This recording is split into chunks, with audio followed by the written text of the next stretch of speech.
Jordan Bardella, bonjour. Bonjour Monsieur Rochebin. Nous sommes dans cette très belle cité de Carcassonne, dans ce tour de France que vous effectuez pour votre livre « Ce que veulent les Français ». Alors, vous vous installez dans le club des auteurs politiques qui marche. Il n'y en a pas beaucoup. Il y a eu Hollande, Sarkozy. Combien d'exemplaires à ce jour, si on compte les deux livres? J'ai sorti mon premier livre à l'automne 2024, qui s'est écoulé en plus de 230 000 exemplaires. C'est pour moi un motif de fierté parce que dans une société où les réseaux sociaux prennent beaucoup de place, où les émissions de télévision occupent une place très importante, le livre est encore un moyen, je crois, qui permet de s'adresser au cœur de nos compatriotes, de leur dire ce qu'aucun autre format ne permet de dire, de leur partager des émotions, des sentiments, des anecdotes. Et en l'occurrence, avec ce nouveau livre, Ce que veulent les Français, j'ai voulu écrire le récit des rencontres que je fais chaque jour avec les Français et me faire aussi le porte-voix de cette France du travail. Et est-ce que ça marche encore en 2025, le côté Chirac, Mitterrand, d'aller dans le moindre village, vous dites vous-même à l'heure des réseaux sociaux, d'aller chercher les lectrices et les lecteurs et les lecteurs? Je ne crois pas que la politique soit quelque chose d'hors sol.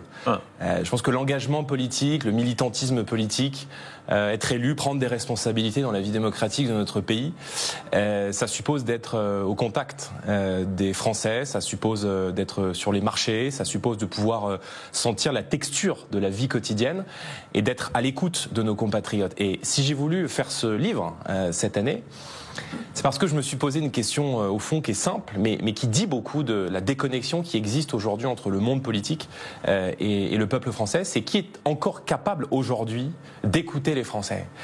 Le premier devoir d'un homme d'État et à minima d'un homme politique, c'est de tendre l'oreille, c'est d'écouter ce que vous disent les gens, d'écouter leurs souffrances, d'écouter leur colère, d'écouter leur quotidien, mais aussi d'être capable d'appréhender au mieux leurs espoirs, leurs attentes, et d'être capable ensuite de mieux les traduire sur un plan politique dans le projet que vous proposez aux Françaises et aux Français. Entrons dans le détail. Et vos portraits serviront parfois d'ouverture de chapitre de l'actualité que nous sommes en train de vivre. Vous faites des portraits de Français, ils seront concernés par ce qui se passe maintenant, par le budget, le psychodrame du budget.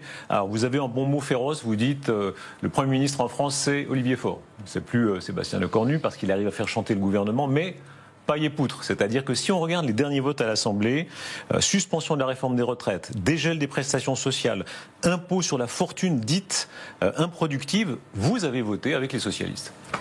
Oh, c'est une vision et une observation bien simpliste mais vrai. De ces heures de débat à l'Assemblée nationale. Peut-être simpliste, mais vrai. Mais on va revenir, si vous en êtes d'accord, dans le détail de chacune des mesures que vous avez abordées. D'abord, le contre-budget qui a été proposé par le Rassemblement national est un budget que nous aurions mis en œuvre si les Français nous avaient accordé leur confiance dans le cadre d'une potentielle dissolution. Ça ne nous aura pas échappé que les macronistes ont fait le choix de remettre l'avenir de notre pays, l'avenir de l'économie française, l'avenir de nos entreprises, entre les lubies idéologiques du Parti socialiste et aujourd'hui la démocratie française. Les macronistes et les macronistes, là on parle de où? Non, attendez. Le budget qui est discuté à l'Assemblée nationale, et c'est important de le dire, c'est pas le budget du Rassemblement national. C'est le budget Lecornu-Faure, qui est objectivement sous la coupe des lubies idéologiques du Parti socialiste. On pourra par exemple parler de la taxe Zuckman, qui est une taxe qui, en apparence, sous couvert d'une meilleure justice sociale, sous couvert d'une meilleure justice fiscale, vise en réalité à déposséder les chefs d'entreprise, et notamment les gros chefs d'entreprise, de leurs biens professionnels, ce qui, je crois, aura des conséquences très douloureuses pour l'économie française et évidemment pour la production et la création de richesses. Donc, encore une fois, vous me parlez des macronistes, de la taxe Zuckman. Je vous parle, pardon, des heures de débat que nous venons de vivre à l'Assemblée nationale. Mais vous, alors soyons très concrets. L'impôt sur la fortune dite improductive. Vous avez co-voté cette histoire-là. Alors, ça porte sur des objets précieux, des voitures, des meubles meublants. Moi, j'ai appris ce que c'était que les meubles meublants, j'ai dû les vérifier dans le... Bon, est-ce que vous croyez vraiment, vous les RN, que cet argent-là sera plus productif, plus utile, géré par l'État, quand on voit ce qu'a fait l'État, les 3 400 milliards de dettes, etc., que dans la poche de particuliers? Moi, ce que je crois, c'est que la France est devenue un enfer fiscal et un enfer normatif aujourd'hui pour beaucoup de nos compatriotes. Mais vous en rajoutez. Et que il est inacceptable et incompréhensible pour des millions de Français que l'immobilier, c'est-à-dire l'enracinement, le patrimoine matériel des Français, de leurs parents, d'eux-mêmes, de leurs enfants et de leurs petits-enfants, soit plus taxé dans notre pays que ce que j'appelle le patrimoine non productif, c'est-à-dire en l'occurrence des portefeuilles d'actions ou des portefeuilles financiers que vous pouvez avoir. Donc nous avons dit une chose très très simple. Nous souhaitons, et c'est une ambition qu'a portée Marine Le Pen lors de la dernière élection présidentielle, et j'ai moi-même porté cette ambition lors des dernières élections législatives, exonérer de fiscalité la résidence principale ou la résidence unique. La résidence unique, c'est par exemple, vous vivez à Paris, mais vous avez votre résidence principale qui est à 1 heure ou 2 de la capitale, vous travaillez la semaine à Paris, vous rentrez chez vous le week-end en province ou à la campagne. Nous souhaitons exonérer de fiscalité la transmission, l'enracinement, ce qui constitue le patrimoine aujourd'hui matériel des Français, à savoir la résidence principale. La contrepartie de cette suppression... on parlait d'autre chose. Vous répondez pas à la question sur la fortune financière. Celle-là, vous la taxez. Je réponds. Les meubles, les objets précieux, les voitures. C'est vrai, vous avez raison de dire pour l'immobilier, vous avez votre provision. Mais cet argent-là, encore une fois, vous allez le taxer. Pardon, vous dites c'est du patrimoine financier, mais vous savez très bien, c'est pas des méchants riches qui ont ça dans leur poche. Ces actions, c'est du pari sur des entreprises, sur l'avenir. Vous allez le taxer. Non mais Monsieur Rochemain, pardon, mais ne me rendez pas responsable ou ne me rendez pas coupable. Vous l'avez voté. D'accord, mais cette mesure, elle ne vient pas du Rassemblement national. La mesure que nous avons défendue et qui s'en rapproche, c'est de lever la fiscalité sur le patrimoine immobilier, sur la résidence principale ou sur la résidence unique.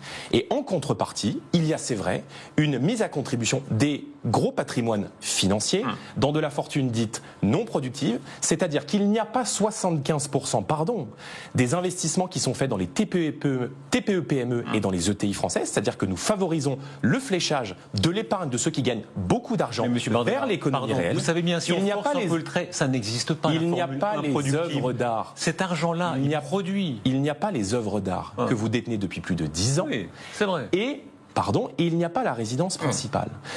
L'utilité de cette petite contribution des très gros patrimoines financiers, dont je parle encore une fois de finances non productives, a vocation à baisser la fiscalité sur les classes moyennes, sur les classes populaires, et notamment à financer la natalité. Parce que avec cet argent... Il reste que c'est de l'impôt sur la fortune, c'est de l'ISF déguisé qui revient. Emmanuel Macron l'avait supprimé. Vous avez le droit de défendre cette idée, mais est-ce qu'il faut reconnaître, pour être un peu direct, que c'est une idée de gauche, que là on retrouve le RN qui vote avec la gauche sur une idée de gauche.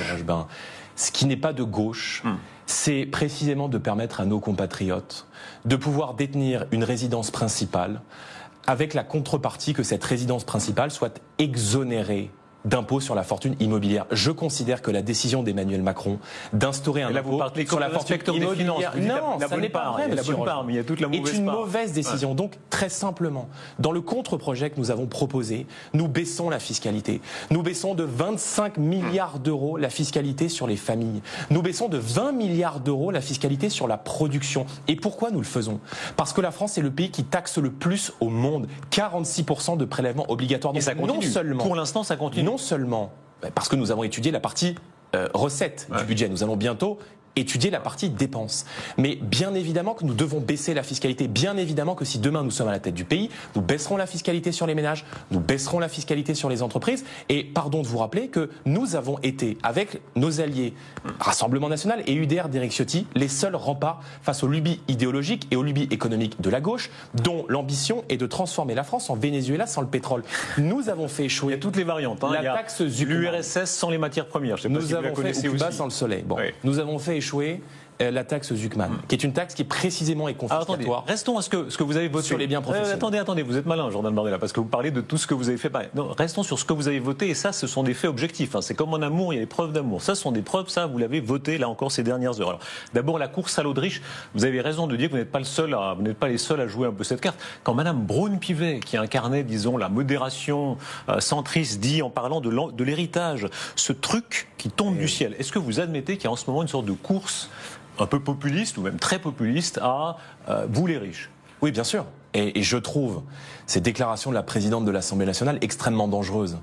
Parce qu'en réalité, si on en est aujourd'hui à se lancer, tout parti politique confondu, de gauche aux républicains, dans un concours Lépine à la création d'une nouvelle taxe, c'est parce qu'on refuse de permettre à l'État français de baisser sa dépense publique.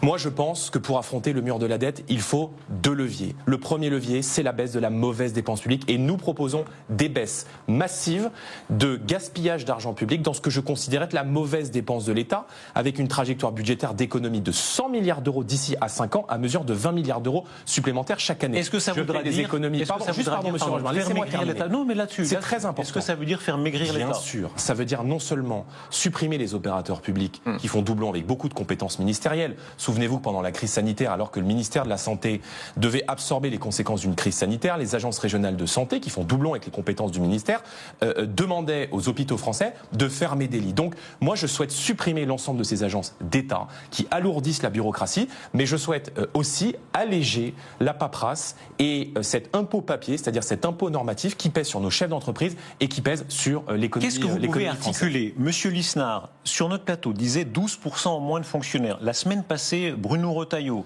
allait un peu plus loin. C'est rare que les politiques articulent des chiffres, parce que c'est un peu risqué. Il disait 200 000 à 300 000 agents de l'État en moins sur les 5,8 millions, je crois qu'ils sont 5,8 millions aujourd'hui. Est-ce que c'est un chiffre que vous pourriez partager? 200 000 à 300 000, c'est beaucoup en moins. Le constat que je fais, sans reprendre et m'approprier les travaux des autres, c'est que il y a beaucoup trop de fonctionnaires dans les bureaux, il y a beaucoup trop de gens dans la bureaucratie d'État. Et au total? Mais au total, la présidentielle permettra le chiffrage de ces mesures.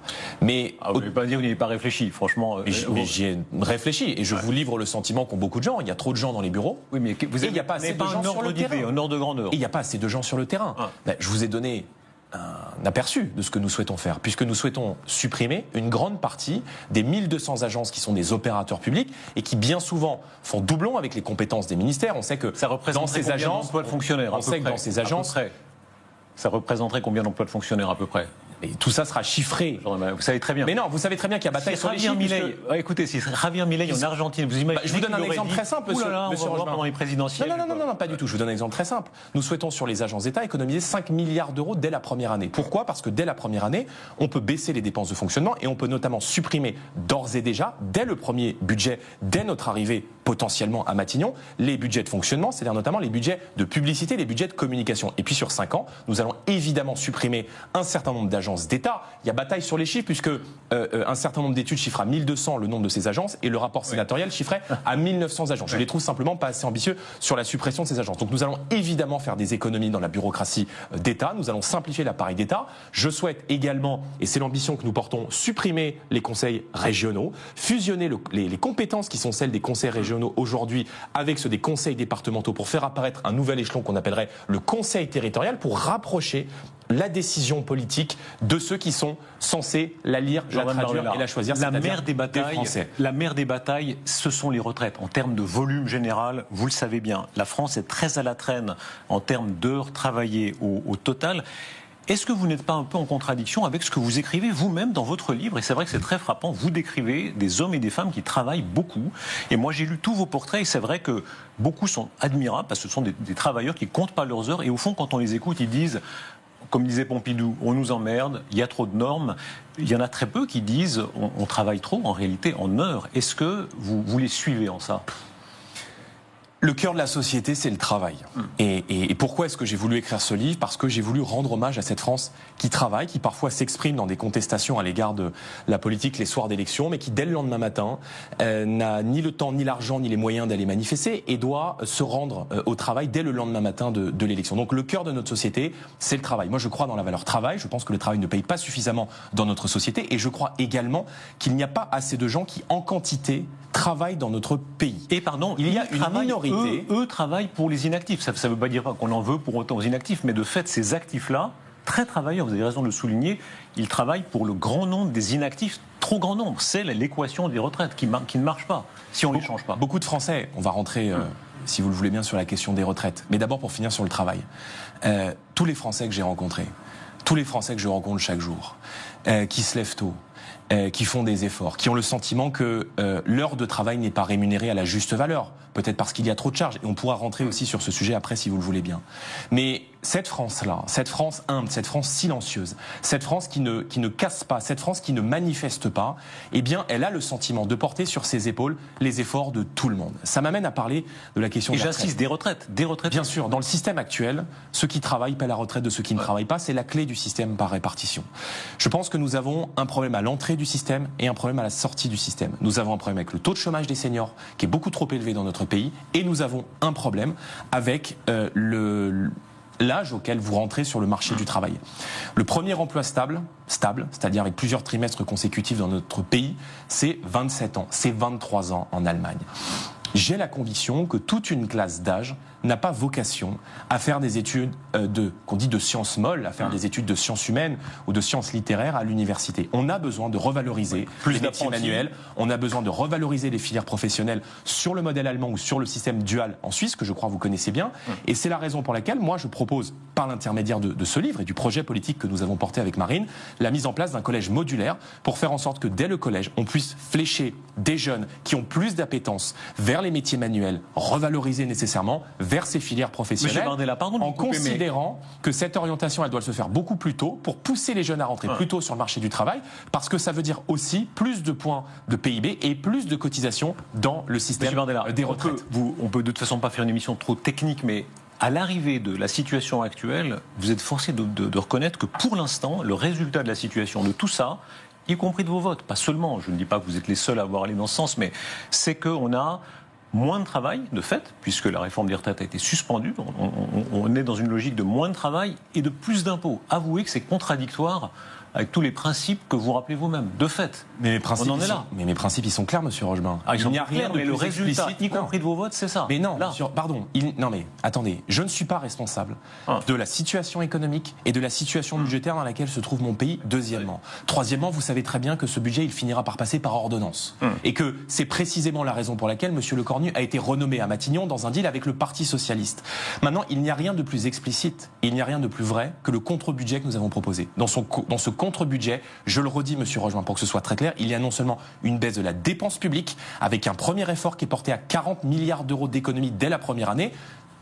Nous avons listé un certain nombre d'économies, la fraude sociale, la fraude fiscale, l'immigration, la contribution au budget de l'Union européenne, la dépense publique dans le fonctionnement de l'État, la suppression d'une partie des subventions qui vont aujourd'hui aux énergies renouvelables intermittentes comme les éoliennes, qui nous coûtent beaucoup d'argent et qui ne sont pas productive pour le système énergétique français. Bref, beaucoup d'économies, non seulement pour baisser la dépense publique, mais aussi pour baisser les impôts.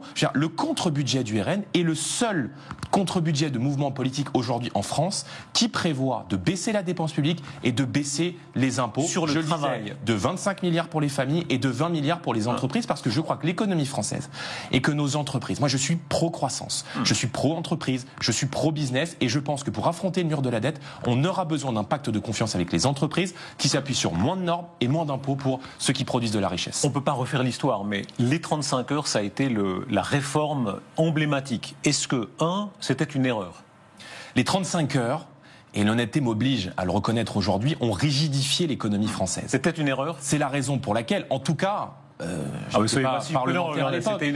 pense que ça a eu des conséquences qui ont contribué à rigidifier le modèle social et le modèle économique français. Vous sentez quand même très prudent. C'est la raison. Milei vient de remporter un triomphe électoral aux élections de mi-mandat en Argentine. C'est vrai que c'est frappant de voir à quel point certains osent dans ce domaine-là. Je ne vous pousse pas, mais ça montre les réticences qu'il y a dans votre parti avec une aile qui n'est pas libérale. Et on comprend bien que chaque mot que vous allez prononcer, du genre 300 000 fonctionnaires en moins, on sent que ça vous arrache un peu la bouche. 35 heures, c'était une erreur, on sent que ça vous arrache un peu. Bien sûr, parce qu'il y a une partie de votre parti, je ne vous le reproche pas encore une fois, mais avouons-le, qui n'est pas dans cet esprit-là. Je n'ai pas besoin de modèles étrangers. Oui, et quand on est français, non seulement avec beaucoup de chauvinisme, peut-être, on se suffit à soi-même. On a le droit de se comparer. Mais j'essaie en tout cas de régler les problèmes. Et pour répondre à votre question, parce que vous allez m'accuser ensuite d'avoir fui la question, je crois qu'il faudra demain permettre des renégociations par branche, à la condition peut-être que si nos compatriotes décident librement de travailler plus, que évidemment 37 heures par exemple, renégocié par branche, soit payé 37. Le problème, c'est que le travail ne paye pas suffisamment. Et moi, je suis favorable non seulement à la désocialisation des heures supplémentaires, mais aussi à la défiscalisation des heures supplémentaires.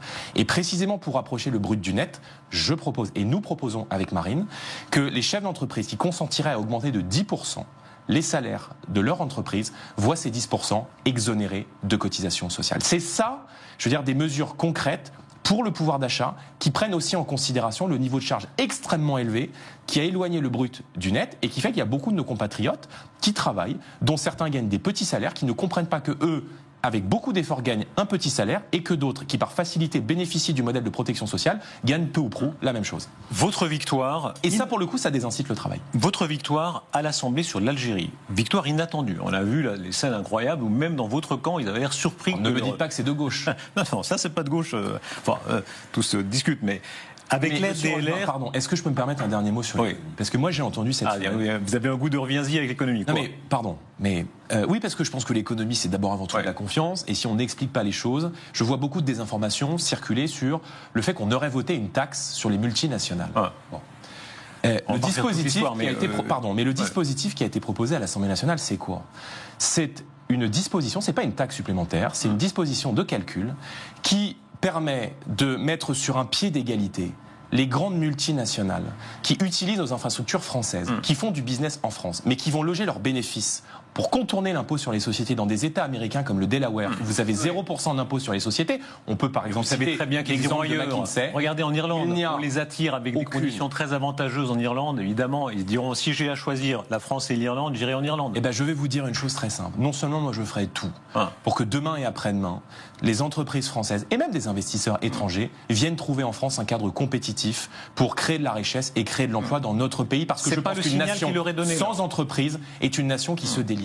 Mais c'est pas le signal qu'il aurait donné, monsieur Bardella. Vous savez comment les impôts, c'est un esprit général. Tous ces gens, quand ils lisent le Financial Times et autres, et qu'ils apprennent qu'en France, vous aussi, et les socialistes et les autres, vous avez voté pour aller chercher les voitures, le meuble, aller voir s'il y a une table qui va faire partie donc de vous soutenez la fraude fiscale ? Non, pas la fraude fiscale. Vous soutenez les mécanismes qui permettent à des multinationales étrangères. Simplement, quand vous avez au moment où ils vont choisir, là ils vont s'installer, ils diront la France, c'est pas très favorable au business. Monsieur Rochemarin, pas de jugement. Je ne fais pas de la politique pour légiférer et pour soutenir la triche. Il n'y a aucune raison. C'est pas de la triche, c'est choisir le pays où ils investissent. Aucune raison, monsieur Rochemarin. Et je vous le dis en toute responsabilité, comme on dit, pour qu'une petite entreprise, là vous imitez Gabriel Attal, c'est autre chose. Pour qu'une petite entreprise française ou qu'un grand groupe français comme LVMH par exemple doivent payer en France 25% d'impôt sur les sociétés. Moi, je suis pour la baisse de l'impôt de production, mais doivent payer 25% d'IS quand une grande multinationale étrangère ou une GAFAM par exemple paye 0% d'impôt sur les sociétés en France. Ça, c'est pas possible. C'est de la concurrence déloyale. Et si précisément je veux cet argent, c'est pour soutenir la compétitivité de nos entreprises et pour baisser de 20 milliards d'euros, comme nous le proposons dans notre contre-budget, l'impôt sur les productions. Nous sommes les seuls à proposer cette fiscalité de croissance qui va réaligner la France sur le plan compétitif par rapport à ses partenaires européens qui, je le rappelle, ont une fiscalité sur la production qui est très injuste parce que ça pèse sur le haut du compte d'exploitation, c'est-à-dire que ça prend pas en compte la santé de votre entreprise, deux fois moins importante que celle que nous appliquons sur les entreprises françaises. Votre vote à l'Assemblée nationale, oui, complexe votre texte passé à l'Assemblée nationale avec l'aide des LR et les députés de Édouard Philippe, on y reviendra, pour abroger les accords de 68 et les conditions d'immigration favorables aux Algériens sur le séjour, sur le regroupement familial. Alors pas entrer dans le débat juridique sur les effets, mais en gros, c'est la souveraineté de la France qui fait ce qu'elle veut sur son territoire, mais ça va amener un bras de fer avec l'Algérie. Est-ce que vous êtes prêt à ce bras de fer intégral, peut-être repartir de zéro ? Est-ce que ça veut dire, par exemple, de nouvelles mesures contre l'Algérie ? Lesquelles ? Depuis 1968, vous avez raison de le rappeler, cet accord dit accord de 68 avec l'Algérie facilite l'immigration algérienne en France. Facilite non seulement l'octroi de visa pour les ressortissants algériens, mais facilite aussi leur installation en facilitant les conditions d'accès au regroupement familial et à l'immigration de peuplement de l'Algérie vis-à-vis de la France. Depuis maintenant plusieurs mois, de manière plus significative et depuis plusieurs années, on voit que l'Algérie multiplie les provocations à l'égard du régime français. La plus emblématique d'entre elles, et je passe sur les provocations explicites, sur la rente mémorielle, sur les propos qui sont tenus à l'égard de la France et de notre histoire, c'est le refus par le régime algérien de récupérer les ressortissants présents sur le sol français qui sont sous le coup d'une OQTF, c'est-à-dire d'une obligation de quitter le territoire français. Avec des cas dramatiques, on a vu à Mulhouse par exemple. Absolument, vous avez raison de le rappeler, avec parfois des cas qui sont extrêmes et qui confèrent au terrorisme ou à la criminalité organisée. Cet état de fait n'est plus possible. Donc très concrètement, pour être concret, si demain nous sommes à la tête du pays, nous allons dire à l'Algérie que nous lui avons donné son indépendance. Maintenant, le régime algérien doit comprendre que nous devons avoir la nôtre et notre liberté et notre indépendance dans la maîtrise de notre immigration. Donc, si le régime algérien, et encore une fois, je ne mélange pas le peuple algérien, je ne mélange pas la nation algérienne avec le régime politique qui a mainmise sur Alger depuis maintenant plusieurs années. nous mettrons en place un certain nombre de mesures. La première mesure, c'est qu'il n'y aura plus aucun visa qui sera donné à un ressortissant algérien tant que l'Algérie refusera par provocation de récupérer ses ressortissants. Nous allons... Tout visa confondu. Et je le ferai demain. Tout visa confondu. Absolument. Y compris les visas pour soins qui permettent à un certain nombre de personnes de venir se faire soigner dans notre pays, bien souvent aux frais de la princesse. Deuxièmement, et si je suis à la tête du gouvernement, je le mettrai en œuvre, je suspendrai l'aide publique au développement qui est donnée chaque année par la France, mais aussi par l'intermédiaire de l'Union européenne pour financer des appels à projets en Algérie, au régime d'Alger. Et troisièmement, je mettrai en œuvre des blocages sur les transferts de fonds privés qu'on appelle généralement les transferts Western Union. Et est-ce que ça peut aller jusqu'à des gels de biens comme on le fait pour la Russie, considérant que l'Algérie retient un citoyen qui est aussi français, qui est Boualem Sansal? Alors je suis extrêmement prudent avec ce type de mesures parce que je ne suis pas de gauche. Contrairement à ce que vous pouvez parfois sous-entendre, monsieur. Ça vous a marqué ça, hein? Oui, parce que je pense que c'est faux et que précisément, je pense que le macronisme est une forme de socialisme empire. Mais je suis attaché au droit de propriété. Et je pense que le droit de propriété, il est sacré en économie et qu'à partir du moment où vous vous mettez en fonction d'un désaccord politique ou diplomatique avec un État à saisir des biens, eh bien, par définition, d'autres États étrangers, d'autres investisseurs étrangers pourraient considérer qu'il n'est pas de bon ton que d'aller loger ces biens dans le pays, en l'occurrence en France ou dans l'Union européenne, considérant que si la situation diplomatique venait à se dégrader, ça pourrait avoir des conséquences. Donc, je ne suis pas favorable à ce type de mesures. En revanche, l'ensemble de ces mesures, qui pouvaient d'ailleurs être évoquées un temps par Bruno Retailleau, n'ont jamais été mises en œuvre. Est-ce qu'on peut aller jusqu'à la rupture des relations diplomatiques? Est-ce que pour vous, c'est imaginable d'aller jusqu'à la rupture des relations diplomatiques? Ça ne veut rien dire, la rupture des liens diplomatiques. Si. Je veux dire, entre États, même quand on se fait la guerre, on dialogue, on discute. Moi, j'ai souvent entendu d'ailleurs à tort un certain nombre de gens hurler en disant que la France devait rompre ses relations diplomatiques avec la Russie. Si demain nous devons négocier la paix entre l'Ukraine et la Russie, qui ne soit évidemment pas une paix aux conditions de la Russie, il faut bien demander qu'il y ait des canaux de discussion. Donc, je veux dire, les discussions entre chefs d'État est une chose, mais on sait très bien que dans l'ombre de la diplomatie, une grande partie des échanges se font dans le secret. Et donc là, naturellement, le rôle de la France, qui est capable de parler à toutes les nations du monde, parce que nous sommes une grande puissance et que je veux aussi renouer avec l'autonomie gaullienne qui a toujours été l'ADN de la France depuis le début de la Ve République, même si celle-ci est fortement abîmée, eh bien, c'est de pouvoir parler avec toutes les nations. Monsieur Bardella, au-delà de la question de l'immigration algérienne, le sujet plus large, c'est évidemment de toute nationalité, mais notamment pas mal du Maghreb, des clandestins. On a vu le flottement depuis 15 jours, y compris des chiffres. Hein. Le gouvernement qui dit quelques centaines de milliers, monsieur Retailleau qui monte à 1 million. En fait, ce qu'il y a derrière tout ça, vous savez comme moi, c'est beaucoup de ces gens considèrent qu'il ne faut pas en parler, que c'est une marge grise, l'économie réelle. Ils ne le disent pas face caméra, ils le pensent ou ils le disent hors caméra. C'est une marge grise, l'économie réelle. C'est des gens qu'on ne paye pas très bien, c'est le plongeur de restaurant, c'est le peintre qui fait ça au noir, etc. Toute cette économie grise qui sert notamment à combler le trou, le déficit démographique. Alors, c'est pas très moral, c'est pas très démocratique, c'est pas très contrôlé, mais c'est un modèle. Eux, au moins, ont un modèle. Quel est votre contre-modèle? Qu'est-ce qu'on fait contre ça? Quel est votre autre modèle? D'abord, on rétablit la loi, monsieur Rogelin. Si demain, je suis Premier ministre, je demanderai à mon ministre de l'Intérieur d'adresser une circulaire au préfet pour leur demander de ne procéder à plus aucune régularisation d'étrangers en situation irrégulière. Parce que pour que le pays fonctionne, pour que la cohésion sociale se maintienne, il faut que les lois soient respectées. Nous rétablirons également le délit de séjour irrégulier qui a été supprimé par la gauche et qui fait qu'aujourd'hui, n'importe qui peut décider de venir en France sans y avoir été invité, sans y avoir été convié, sans avoir reçu le tampon administratif qui fait qu'on lui autorise les portes de la Maison France, de pouvoir se maintenir sur le sol français et parfois de bénéficier aussi d'un certain nombre de prestations sociales, et notamment la gratuité des soins, vous savez bien, ce qui apparaît totalement aberrant à l'heure où beaucoup de nos compatriotes n'arrivent plus à se soigner. Vous savez bien que pour eux, c'est un système. Ce qu'a fait Mme Merkel en Allemagne, c'est pas seulement des bons sentiments bien pensants de Philippe Pasteur. On sait bien, c'est aussi, elle la disait, c'est pour payer les retraites un jour, c'est pour occuper beaucoup de places que les Allemands n'occupent plus. En réalité, il y a de ça. Ils ont une vision, encore une fois, ils ont une vision de la société qui est bonne ou mauvaise, mais au moins qu'il y a un système qui est de dire il y a une chute de la démographie européenne et l'immigration la remplace. Quel autre modèle proposer? Quand vous voyez la nouvelle première ministre japonaise, très pro-Trump, qui dit voilà, nous notre modèle c'est l'anti-modèle de ça. On est multiculturel, on décroît. on assume, mais on y va comme ça. Est-ce que c'est un modèle pour vous? Si demain nous sommes à la tête du pays, la France ne sera plus un pays d'immigration massive. Bien sûr que notre pays restera toujours ouvert à l'égard de gens qui viennent dans notre pays pour travailler.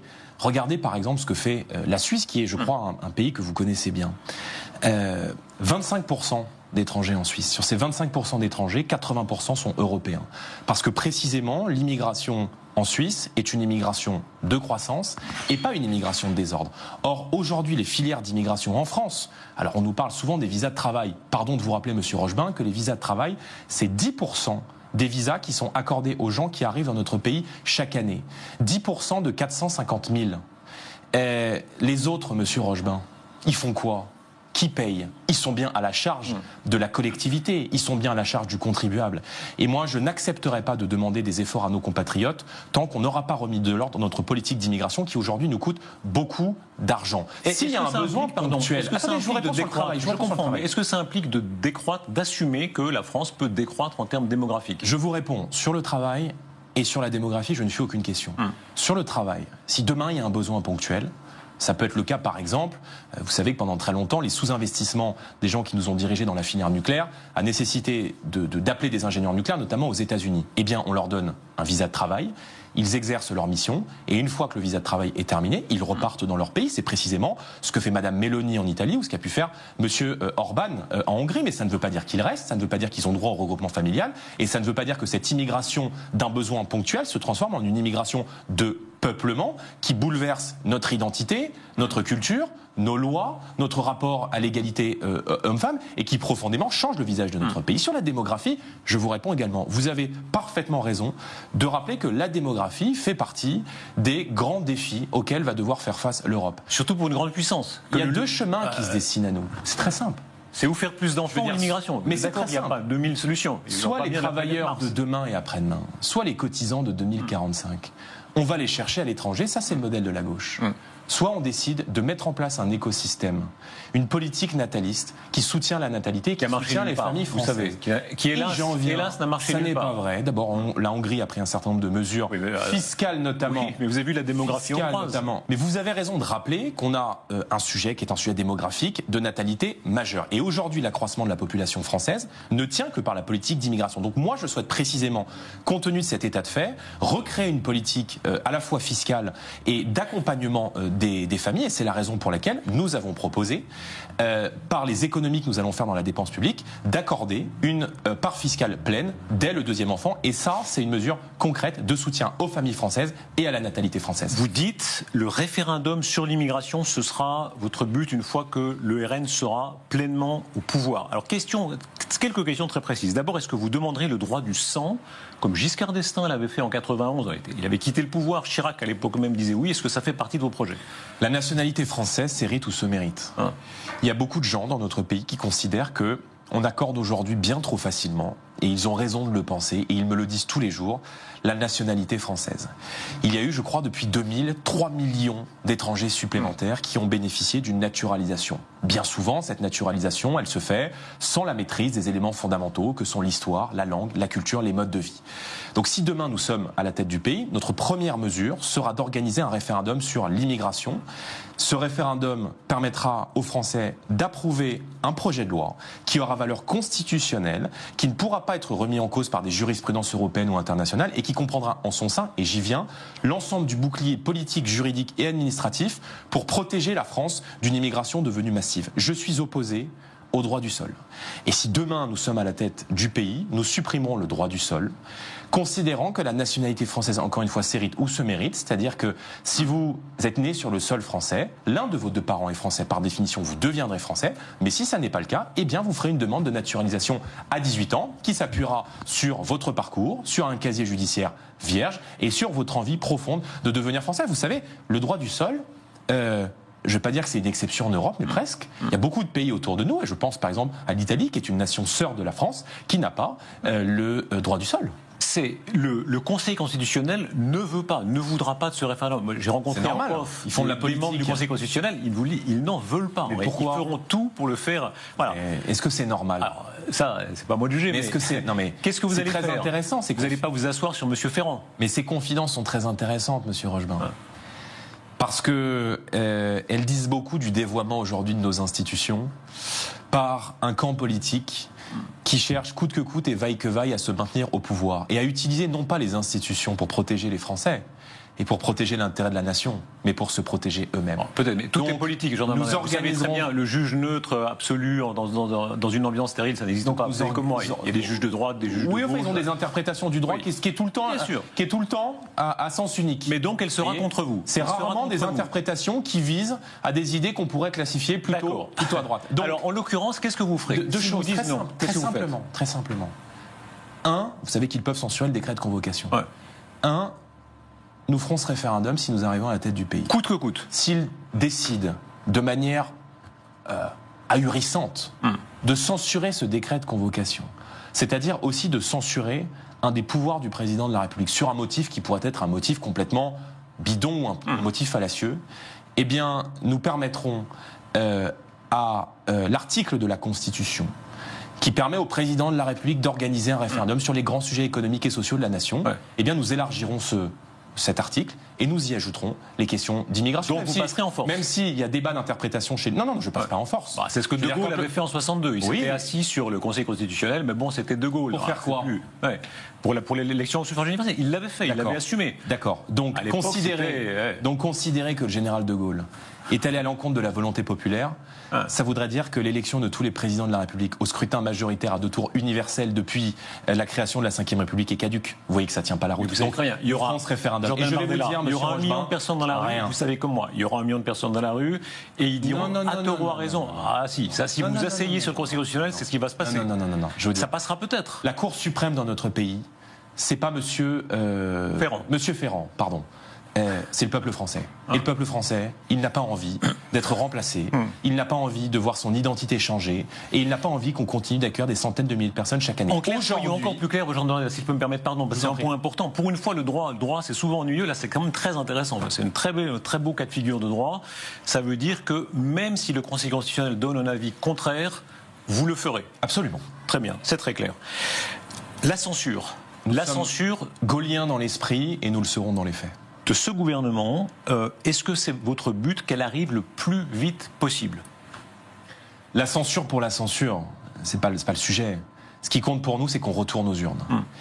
Et nous considérons que Emmanuel Macron, par le biais désormais d'un accord avec la gauche, comme il l'avait fait d'ailleurs au second tour des élections législatives pour m'empêcher d'obtenir une majorité et de devenir Premier ministre, n'a qu'un seul objectif, qu'une seule ambition, se maintenir le plus longtemps possible au pouvoir.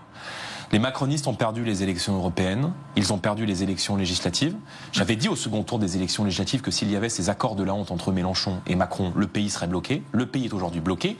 Et je vous redis ce que je vous ai dit sur votre plateau il y a quelques jours. Ils sont habiles quand même. Pour l'instant, ils sont habiles. Ne peut émerger de... Mais ils ne sont pas habiles.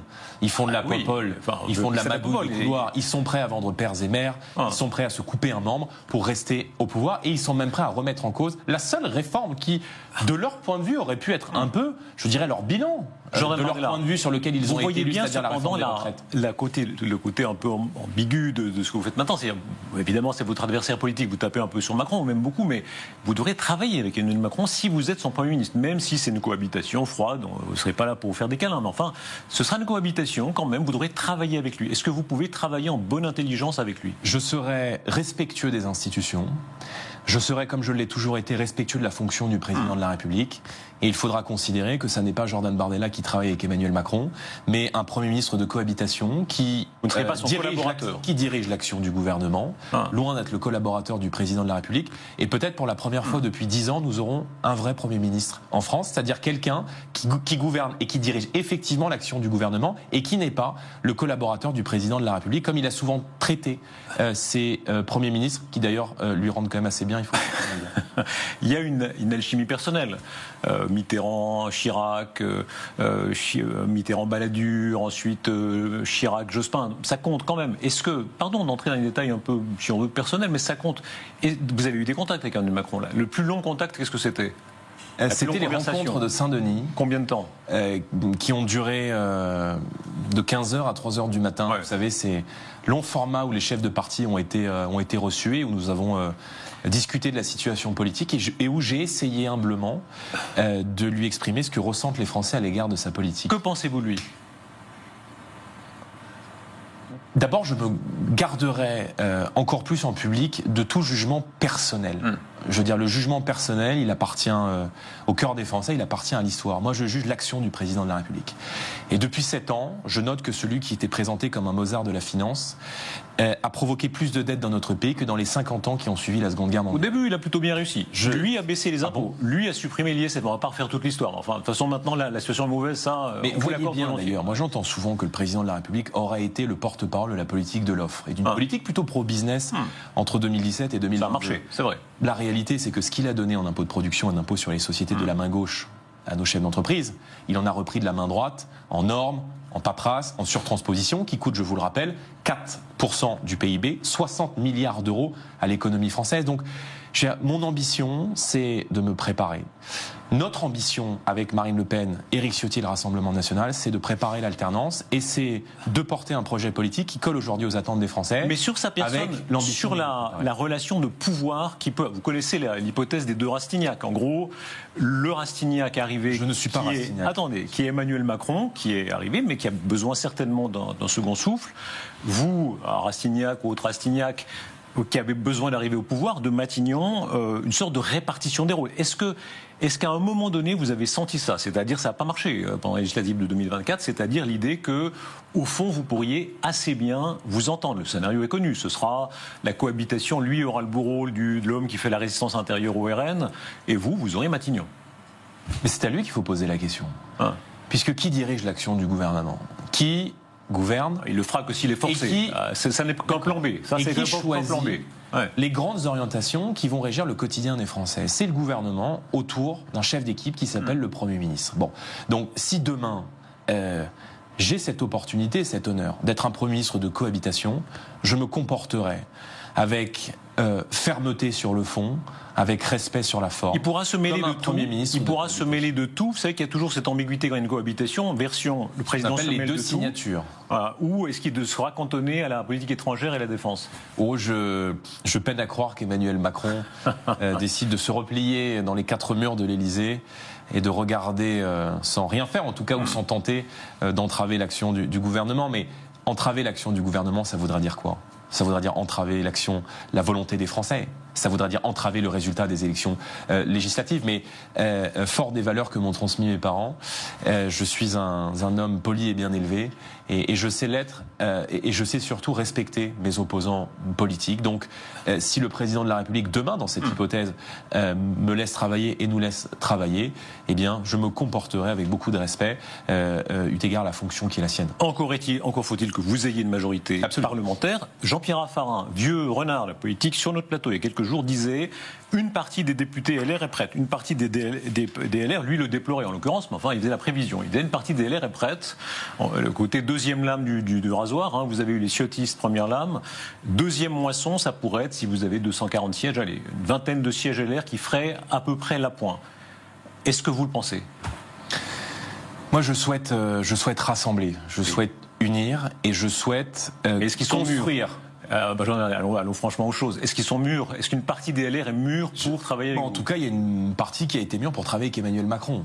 Bon, vous connaissez ma thèse. Je crois qu'il y a aujourd'hui 2 lignes aux Républicains, qu'il y a une ligne dont l'ambition encore aujourd'hui est sans doute de couler avec le Titanic et de suivre Emmanuel Macron coûte que coûte, peut-être pour décrocher des portefeuilles ministériels, et une autre frange des Républicains qui correspond, je crois, à la volonté aujourd'hui de beaucoup d'électeurs orphelins de cette droite. Vous savez, ce sont ces Français qui se sont portés sur Nicolas Sarkozy en 2007, qui se sont portés sur Nicolas Sarkozy en 2012, qui ont pu nous rejoindre déçus des trahisons de la droite lorsqu'elle a exercé le pouvoir. Et cet électorat orphelin aujourd'hui d'un leader, d'une incarnation, d'un projet politique, a beaucoup de points communs aussi avec le projet que nous portons et le projet que je porte. Donc, mais quel nom? Vous savez que ça passe quand même. La politique passe par des grands noms. On voit bien Monsieur Bellamy, par exemple, est pas loin disons, de ce type de dialogue avec vous, mais il est relativement seul quand même. En tout cas, à l'exprimer publiquement. Moi, soyons très concrets, avec un Bruno Retailleau, avec un Laurent Wauquiez, est-ce que vous parlez ? Alors, à titre personnel, je ne parle pas avec Bruno Retailleau ou Laurent Wauquiez. Jamais. En revanche, François-Xavier Bellamy, que vous citez, j'ai l'occasion de le croiser dans les couloirs du Parlement européen. Je pense que c'est un homme intelligent, c'est un homme cultivé. J'ai du respect pour le combat qui le mène et pour la sensibilité qui est la sienne. Et c'est d'autant plus vrai, d'ailleurs, que cet esprit de rassemblement, il m'a toujours animé. Je veux dire, c'est un secret pour personne, puisque François-Xavier Bellamy avait fait le choix de confier à la presse cette confidence. Je lui avais proposé d'être 3e sur ma liste lors des élections européennes, en lui disant on n'est peut-être pas d'accord sur tout, mais dans l'intérêt de notre pays, je pense qu'au Parlement européen, on peut mener un combat commun pour nos entreprises, contre l'immigration massive, pour la défense de nos valeurs de civilisation. Au second tour des élections législatives, et même avant, compte tenu des résultats et de la dynamique qui était la nôtre, compte tenu de la nécessité de rassembler largement pour avoir une majorité solide à l'Assemblée nationale, notre premier acte avec Marine, a été d'appeler Éric Ciotti, président des Républicains, en lui disant « travaillons ensemble, main dans la main ». Donc, Monsieur Rochebin, très simplement, le rassemblement, il y en a qui en parlent, et puis il y en a qui le font concrètement. Moi, je le fais concrètement. Le petit point technique, vous serez candidat aux législatives vous-même ? C'est une possibilité. On parle des Bouches-du-Rhône, par exemple. Je ne suis pas au courant. Regardez, je vous mets au courant. Je ne sais pas qui vous a dit cela. Je vous offre les Bouches-du-Rhône, voilà, vous pouvez signer là. Vous savez qu'aujourd'hui, je suis président du premier groupe d'opposition au Parlement européen. J'ai été réélu à l'été 2024. Mais est-ce qu'il y aurait une logique à ça ? Il n'est pas interdit de penser, bien sûr, que compte tenu au réseau... Vous êtes fort dans les formules de... Je crois qu'on appelle ça un effet de sourdine en rhétorique classique. Hein. On n'est pas interdit de penser. Je crois n'avoir fait aucune de vos questions, Monsieur Rochebin. Non, mais je plaisante. Est-ce qu'il y a une logique ? Est-ce que vous soyez candidat aux législatives ? Oui, bien sûr. Le combat, il est très vif aujourd'hui à l'Assemblée nationale, et je serai là où je dois être et là où je peux être utile. Il se trouve qu'en 2024, j'ai porté cette liste aux élections européennes que nous avons gagnées. Je suis très à l'aise aujourd'hui dans mes fonctions. Je suis très présent au Parlement européen, contrairement à ce qui peut être dit ici ou là. Je vous rappelle que j'ai un taux d'assiduité, c'est bien de le rappeler, de près de 87% au vote. Donc je travaille beaucoup et nous menons évidemment un combat pour défendre les intérêts. Ce livre, on a au fond par écho évoqué certains portraits. Il y en a un qui m'a beaucoup marqué, c'est Mathieu, le policier qui entre dans le Bataclan. C'est l'occasion de rappeler que ce sera la commémoration dans quelques jours. Le très grand courage de ces policiers, vous racontez ça de manière extrêmement touchante. La réalité de rétablir un État plus représentant de l'autorité, plus dur avec les délinquants. On voit certains modèles, on voit ce qui se passe aux États-Unis, c'est l'extrême. Ils sont très loin de l'état d'esprit européen. Tuer les narcotrafiquants, par exemple, comme les terroristes, que Trump assume. Est-ce que c'est des idées qui vous viendraient ?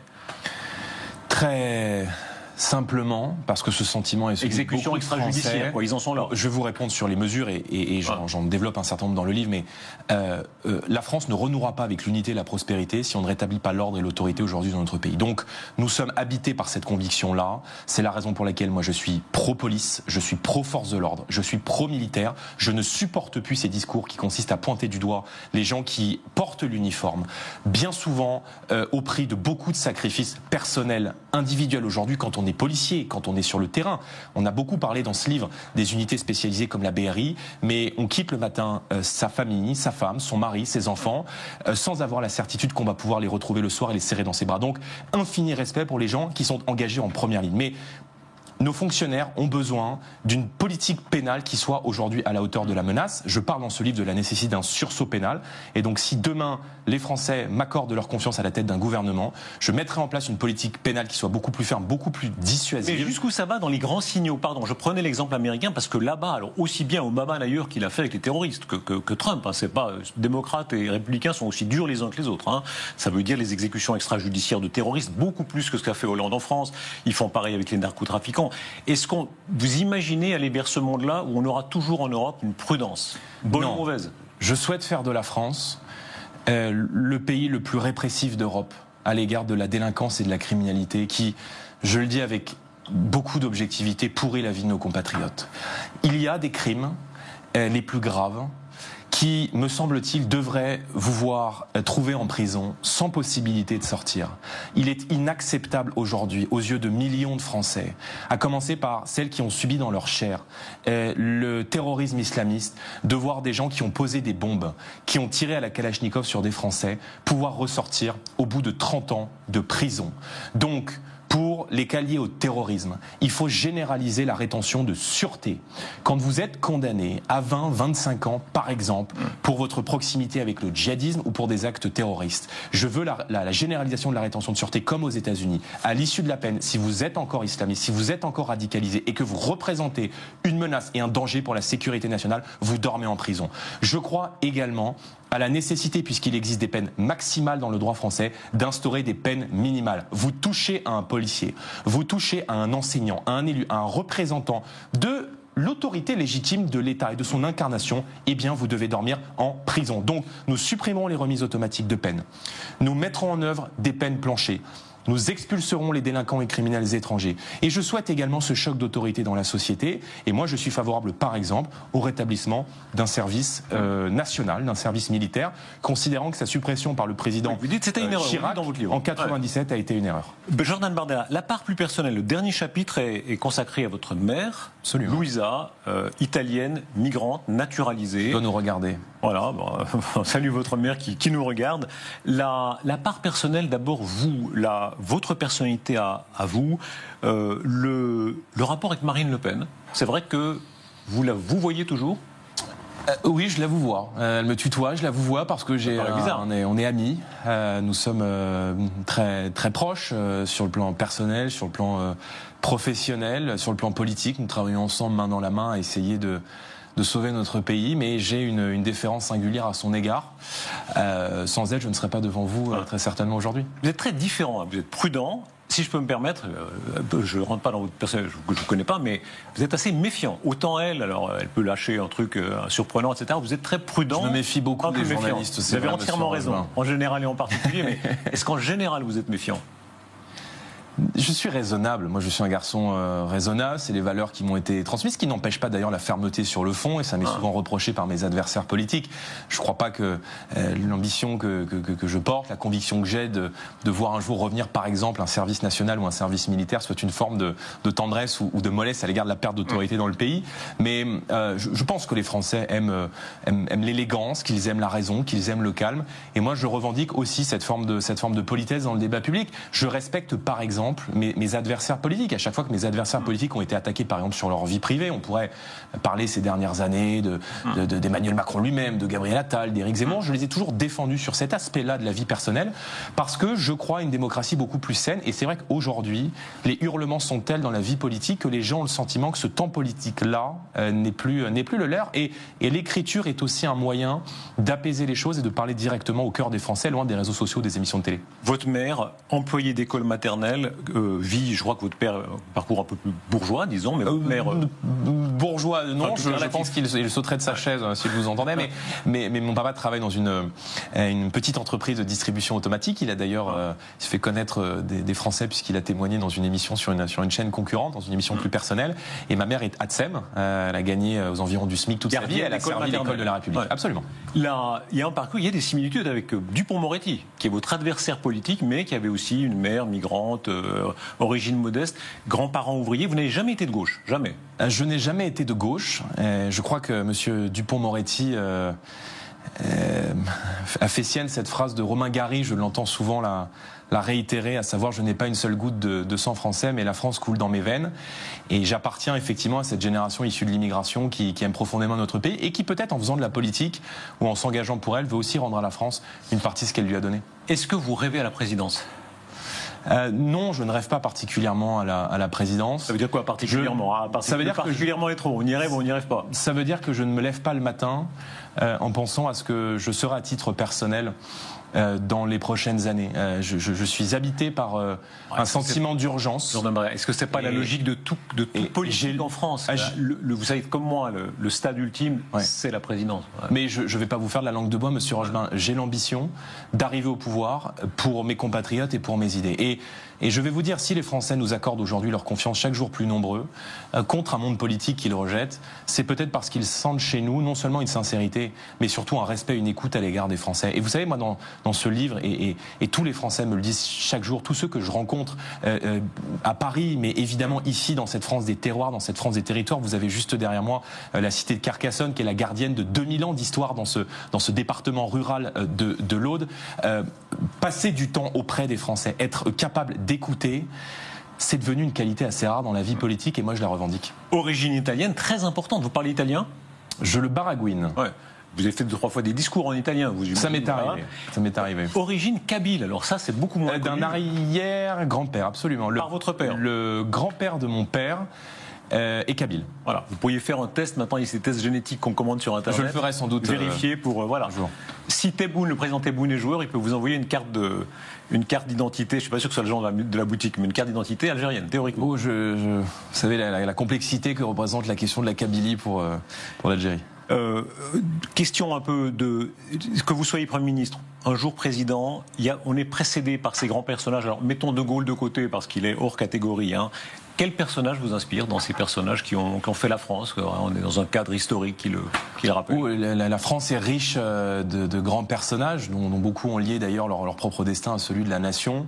Alors vous m'avez demandé de ne pas citer De Gaulle, je dirais évidemment De Gaulle pour la grandeur, mais je pourrais vous citer aussi Louis XIV, je pourrais vous citer Richelieu pour le sens de l'État, pour sa capacité à fédérer une administration moderne. Je pourrais vous citer Napoléon pour la volonté, pour l'énergie, puis surtout pour l'héritage qu'il nous lègue. L'héritage napoléonien, il est partout autour de nous. C'est le Code civil, c'est la Banque de France, ce sont les lycées, ce sont les préfets. Et puis à titre plus personnel, peut-être, j'ai beaucoup à la fois de fascination et d'admiration pour Chateaubriand, compte tenu du fait qu'il a sans doute produit le plus grand chef-d'œuvre de la littérature française, Les Mémoires d'Outre-Tombe, qu'il a mis près de 40 ans à écrire, dans lequel il parle de son enfance en Bretagne, de ses rois déchus, de la France de la Révolution, de celle de Napoléon. Il n'était pas profondément pro-bonapartiste, mais je crois qu'en racontant son propre cœur durant 40 ans, il a raconté notre époque. Et De Gaulle disait d'ailleurs, je crois, je nique la Bible et Chateaubriand. Un mot de conclusion. C'est peut-être petit exercice de tolérance, puisque c'est dimanche, on peut dire jour de charité ou tolérance républicaine au sens laïque. Vos adversaires, vous avez dit tout à l'heure, je respecte les adversaires. Bon, exercice pratique. C'est parmi vos adversaires, tout confondu, sur la gauche, sur la droite, si tant est que vous en ayez, chez les macronistes, le plus intelligent, qui est-il ? Le plus intelligent de mes adversaires politiques. Ouf, vous me posez. C'est fait pour une colle. Allez, si je prends peut-être les dernières élections européennes, allez, je dirais Bellamy. Voilà. Bellamy, le plus intelligent, le plus éloquent. Mélenchon. Vous voyez, je sais reconnaître des qualités à mes adversaires. Écoutez, je veux dire, moi, je combattrai jusqu'à mon dernier souffle les idées de la France insoumise. Mais Mélenchon a des qualités oratoires et il s'en sert précisément pour. Je crois pour réécrire un petit peu à sa sauce l'histoire de France. Le plus habile ? Le plus habile, allez, peut-être Darmanin, qui a réussi à survivre à l'intégralité des gouvernements depuis 2007. Je ne sais pas comment il fait, mais ça doit demander une habileté, une souplesse intellectuelle que je crois ne pas avoir. Mais Et le plus sympathique ?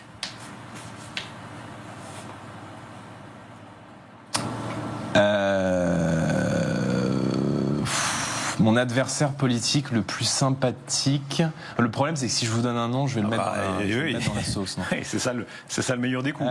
Mon adversaire politique le plus sympathique, écoutez, Joker. Ah ben non. Mon adversaire politique le plus sympathique, allez, Jacques Chirac. Ah non, vivant.